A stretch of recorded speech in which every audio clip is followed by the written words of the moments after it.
Hey, what's up? I wanted to do a quick little video, real quick, about the tragic, unexpected, and recent passing of Michael Jackson.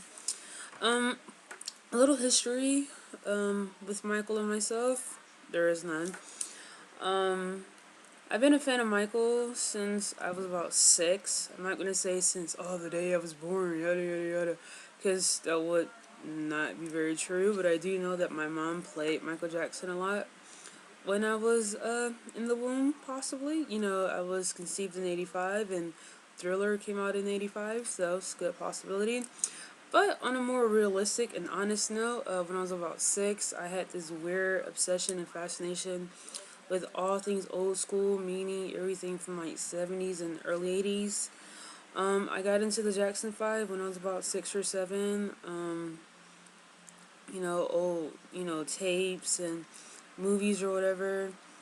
Right around the time where the Jackson 5 American Dream movie came out, starring Jason Weaver, who played on Smart Guy and ACL, came on every weekend pretty much on VH1. I love that movie. Watched it each time it came on. I still do. There was also a cartoon with the Jackson 5 that came on TV Land on certain, like every other Saturday and Sunday on TV Land, I believe it was the channel. Um, I was a really big Jackson 5 fan. Some of my favorite Jackson 5 songs were I Want You Back, ABC, The Love You Save, Stop the Love You Say, Maybe You're On, I'll Be There, Goodbye, Dancing Machine, Hum Along and Dance. Some of his later songs, which I love, was Butterflies. That song is crazy. It's written by Poetry. They did the cover too, and he also did it. It's the best. I mean, there's not too many artists that you find that has an extensive catalog quite like Michael Jackson or his family.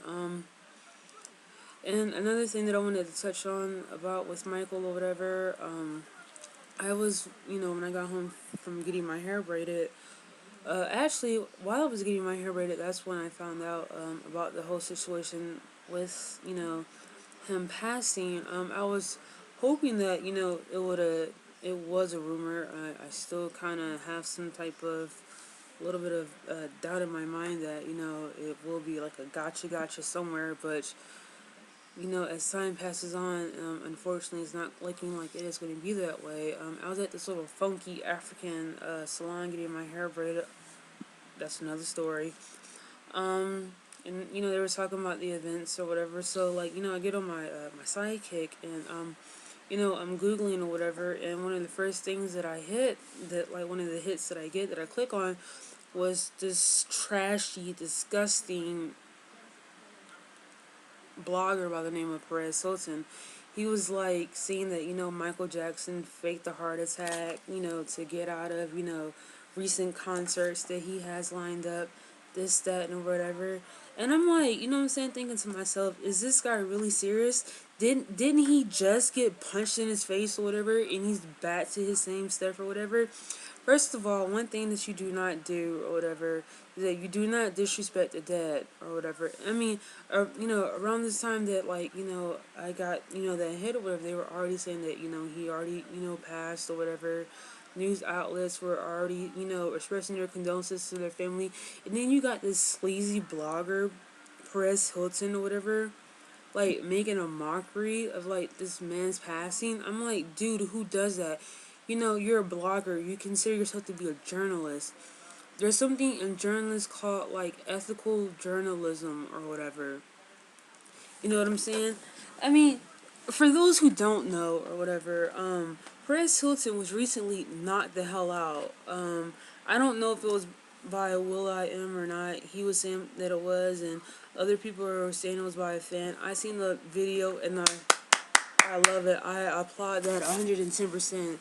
It wasn't by Will.I.am, I would say, because the hand was like a white hand or a yellow colored hand, and Will.I.am is darker skinned. Anyway, he was all up in this guy's face or whatever. Will.I.am was, being a man and confronting him about, him like trash talking his bandmates, and I would have done the same thing too. Look, you have a problem with me, what's up? So Anyway, next thing you know, Perez Hilton is all in the guy's face, calling him an effing faggot. If you ever in your life call me a effing faggot, you will be punched in your face. Come on, who does that? I mean, anyway, so he pretty much got what he deserved with that or whatever, and then here he is again. Not even a week later. Okay, this recently happened. He's back with his same stuff or whatever. I mean, I'm looking forward to seeing one of the members of the Jackson family punching this guy in the face again. It's ridiculous or whatever. But what people fail to understand though, I mean, what you can't always believe what you read in the media or whatever. I mean, I can get on my laptop or whatever, type some stuff or whatever, print it, publish it, send it to like 1,000 news medias or whatever, and one might hit. I mean, and it can be 100% false. So you can't always believe what you read or whatever. At the end of the day, Michael, first and foremost, he was a father. I mean, he leaves behind three beautiful young children, and they're all under the age of what, 10 or 12 or whatever, which is sad within itself. He was a son, he was a brother, he was an uncle, he was a cousin, and he was a friend. Lastly, he was an entertainer. That's what people fail to understand. He wasn't an entertainer first, he was a father first, and he was an entertainer last. So, I mean, give the man some respect, respect his family, respect his life, and respect the fact that, he, has been here from the span of like early 60s until now. Respect everything that he's given you or whatever. Try to not focus on the things that, were bad. I mean, because you don't know what happened. You don't know what happened between closed doors. It is really pissing me off to continue to see, like, Robert Bashir or whoever that little like fat Indian guy is or whatever that like stirred up all that stuff in like early 2000 about Michael whatever. I mean, first of all, if this guy is like a reporter that was like out to get Michael, why do you have him like covering his life in a so-called positive light and it's still tainted by all the other. See, this is the thing that I don't get, and this like really pisses me off or whatever. Why do people give other celebrities, the benefit of the doubt of like reporting on their life, the positive aspect of their life or whatever after they pass, but Michael Jackson, who is like the biggest entertainer of all time. He's bigger than Elvis. He's bigger than the Beatles because he was around longer than Elvis. He was longer than the Beatles or whatever. He's bigger than all these people or whatever. And when he dies, they have to, talk about all the crazy stuff that happened with his life along with the good stuff or whatever, but more so all the crazy things that happened with his life or whatever. And it's not fair. Remember, this guy was an entertainer last, and he had a family first. So when his kids grow up, his kids are going to see all of this crazy stuff or whatever, especially stuff covered, by his father's death or whatever.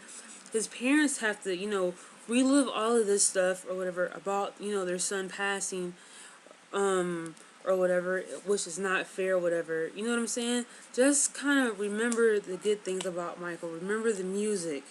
Okay, Michael gave us some good music. Don't blame it on the sunshine. Don't blame it on the moonlight. Don't blame it on the boogie. Don't you blame it on the. You see what I'm saying? I mean, when you think about a Michael Jackson song, you just want to start singing. You just want to be happy. Remember the life of a great entertainer who has given us music before I was born. When my mom was growing up, my mom was a Michael Jackson fan. When I was growing up, I was a Michael Jackson fan. When I have kids, they will be Michael Jackson fans. Any artist that you like, I guarantee you, are Michael Jackson fans. From Neo, Chris Brown, Justin Timberlake, doesn't matter what genre of music they were Michael Jackson fans. Long live the king of pop.